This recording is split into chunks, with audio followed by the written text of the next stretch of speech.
다른 사람의 이야기가 아닌 여러분이 겪으신 혹은 주변에서 일어난 실화 사건 또는 유령 이야기 같은 미스터리한 제보를 기다립니다. 메일 주소는 설명란에 적어두겠습니다. 2010년 10월 아내와 별거를 한 에릭은 오하이오에서 미시간으로 이사를 했습니다. 이 이사에 대해서 두 가지 말이 있는데 어디서는 그가 전 여자친구인 캔드라와 연락을 하고 이사를 결심했다고 하고 어디서는 그녀가 궁금해져서 그 지역으로 이사를 갔다고 이야기하고 있습니다. 그는 전 여자친구인 캔드라에 대한 행방을 알아보기 위해 SNS를 찾아보았지만 그녀를 발견하지 못했습니다. 그러다 일전에 그녀로부터 남자친구의 이름을 들었던 게 기억이 나 그의 이름을 검색해 찾아냈습니다. 에릭으로부터 연락을 받은 남자는 현재는 남편이 되어 있었습니다. 그는 캔드라에게 전했고 캔드라는 에릭에게 연락을 취합니다. 연락도 닿았고 그간 어떻게 지냈는지 그녀의 SNS에서 사진들을 구경하다 아이들 사진을 보게 됐습니다. 그러다 큰딸이 자신과 캔드라가 헤어진 직후에 태어났다는 사실을 알게 됐고 이것에 대해 캔드라에게 어찌된 일인지 묻자 그제서야 큰딸이 에릭의 친자식이라고 털어놓았습니다. 내 자식이 있다는 사실을 알지 못했었는데 15년이 지나고 알게 됐으니 얼마나 당황하고 또 만나보고 싶고 그러겠습니까? 그래서 그는 미시간 브리지포트 타운십으로 이동해 모텔에 방을 잡았습니다. 그는 모텔에서 방 하나를 빌려 5개월간 머물게 됩니다. 긴 시간을 머물다 보니 주변 이웃 사람들과도 친해졌습니다.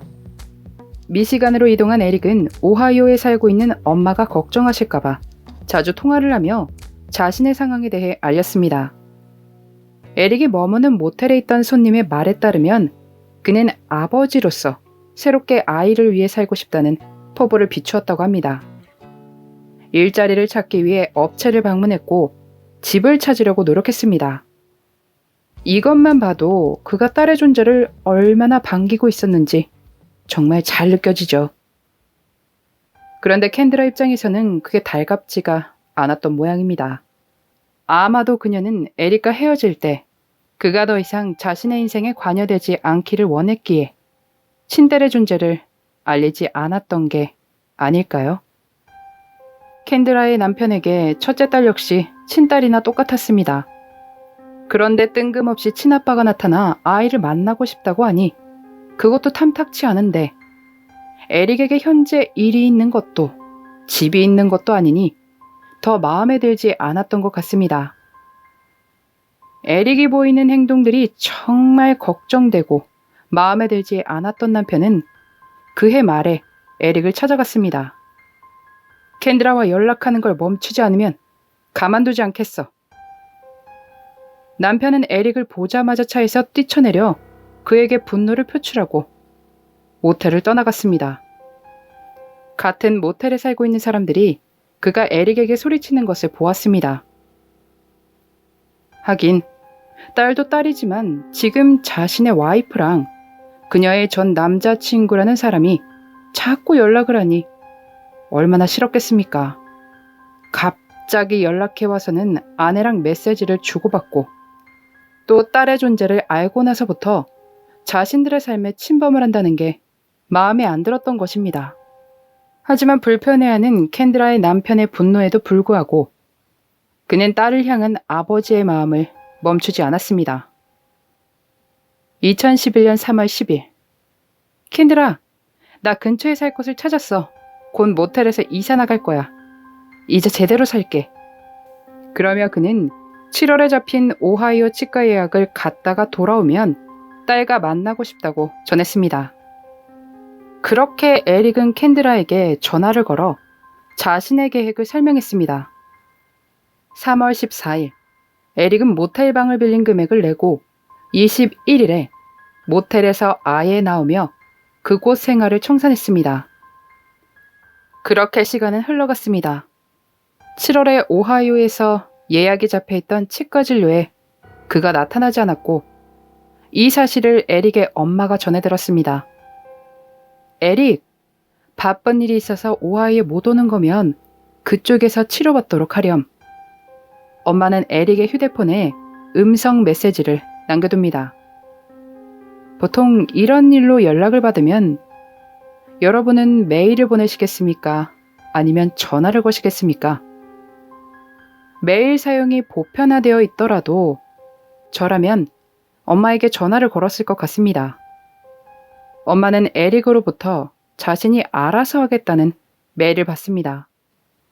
처음에 에릭이 사는 지역이 전파가 잘 통하지 않아 그런 것이라고 생각했습니다. 그런데 이게 한두 번이 아니라 계속 이런 식으로 전화가 아닌 메일만을 받다 보니 엄마는 이상하다는 생각이 들었습니다. 데보라, 뭔가 이상해. 에릭이 이런 적이 없었는데. 엄마 조에는 에릭의 이모에게 전화를 걸어 도움을 구합니다. 두 사람은 캔드라를 찾아가 에릭의 소식을 물었습니다. 저는 4월 중순 이후에 에릭을 본 적이 없어요. 캔드라는 그의 연락도 본 적도 없다고 대답했습니다. 2011년 11월까지 두 사람은 그를 찾으려 노력했습니다만 그럴수록 점점 그가 사라졌다는 것을 깨닫게 되었습니다. 같은 달 엄마와 이모는 경찰에 실종 신고를 넣었습니다. 늦었다고 생각하실 수도 있지만 외국 같은 경우 독립생활을 하는 게 더 발달되지 않았습니까? 에릭은 아이가 아니라 성인이었기에 갑작스럽든 아니든 언제든지 그가 가고 싶은 대로 떠날 수 있다고 생각했기 때문에 신고가 더 늦어진 것 같습니다. 경찰의 수사가 시작되고 조사에 들어가며 이상한 이야기를 전해 듣게 됩니다.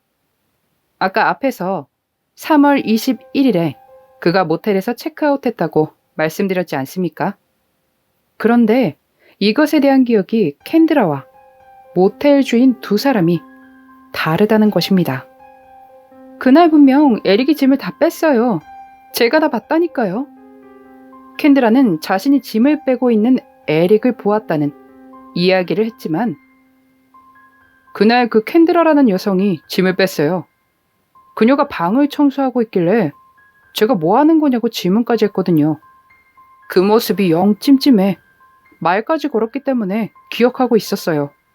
이렇게 모텔 주인과 이야기가 달랐습니다. 그날 캔드라는 빨간 차를 타고 모텔에서 나갔는데 떠나기 전 모텔 주인에게 에릭의 물건들을 보관해 주기로 했다고 말한 뒤 떠났다고 합니다. 너무 이상한 엇갈린 주장에 캔드라와 그녀의 남편을 신문했습니다. 남편은 에릭을 만난 적이 없다고 주장했고 캔드라 역시 21일 그가 떠난 뒤에 만난 적이 없다고 주장했습니다. 에릭의 휴대폰 기록을 확인해 보니 몇 통의 전화 기록이 있었습니다. 알려진 바에 따르면 그 중에 한 통은 치과에서 걸려온 전화였습니다. 경찰은 에릭이 마지막으로 그가 살아있는 것을 봤을지도 모르는 그의 휴대폰으로부터 연락을 받은 사람을 추적 중입니다. 그의 실종에 대해 모르고 있던 모테리우씨 다른 곳에 갔다가 돌아와 에릭의 전단지를 보게 됩니다. 그리고 일전에 캔드라의 남편이 에릭에게 화를 냈던 사실을 경찰에 알려야겠다고 판단했습니다. 이 사실은 남편이 경찰에게 말했던 것과는 전혀 다르지 않습니까? 남편은 분명 만난 적 없다고 했지만 목격자들은 그를 모텔에서 봤다고 하니 괜히 거짓말을 할 리가 없다는 생각에 수색영장을 받은 경찰들은 2013년 5월 캔드라의 집 마당에 수색견을 풀어 수색하지만 아무것도 찾지 못했습니다. 웃기게도 이들은 조사를 받고 한밤중에 플로리다로 이사를 가버렸습니다. 동네 창피해서일 수도 있고 뭐 여러 가지 이유가 있겠죠. 캔드라의 남편은 에릭의 실종이 있을 무렵 해외로 출장이었다는 것이 확인되며 용의자에서 배제됐습니다. 또 경찰이 남편 소유의 소형 비행기의 행방을 찾았으나 에릭이 사라지고 나서 팔렸다고 합니다. 이것에 대해 사람들은 이 비행기를 이용한 것이 아닌가 의심했으나 경찰은 그런 처리를 하기엔 비행기가 너무 작다고 판단했습니다. 에릭의 차량인 쉐보레 말리부는 단 한 번도 신고가 들어오거나 발견하지 못했습니다. 지금까지 에릭에 관한 정보는 딱히 들어오는 게 없습니다. 참 무슨 일인지 2014년 4월 에릭의 딸이 암 진단을 받았다고 합니다. 이 사실을 알게 된 에릭의 엄마 조에는 손녀에게 연락을 취해 자신이 치료비를 보탤 수 있는지 물어보았습니다. 손녀딸은 생각해볼 시간을 달라고 했지만 나중에 다시는 연락하지 말아달라는 문자를 받았다고 합니다. 그녀는 이 문자를 캔드라가 보냈을 것이라고 믿고 있습니다.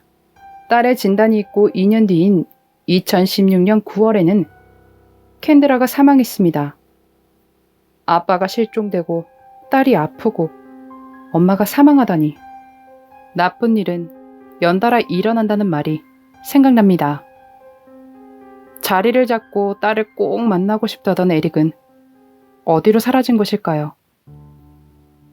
키 185, 79kg 정도의 몸무게, 갈색 눈에 검은색 머리카락을 가진 백인 남성입니다. 미국에서 사시는 분들 중 혹시 에릭 프랑크스와 닮은 사람을 보신 분이 계시다면 이 번호로 연락 부탁드리겠습니다. 세상엔 본인들의 욕심으로 애인과 정을 통하고는 아이가 생기면 모르는 척하는 사람들도 많지만 에릭은 달랐습니다. 그는 자신에게 자식이 있다는 사실에 기뻐하고 부끄럽지 않은 아빠의 모습을 보이기 위해 자리를 잡기 시작했습니다. 그런 그에게 대체 무슨 일이 있었던 것일까요? 멋진 아빠가 되기 위해 고군분투했던 에릭 리 프랑크스의 그날의 미스터리였습니다.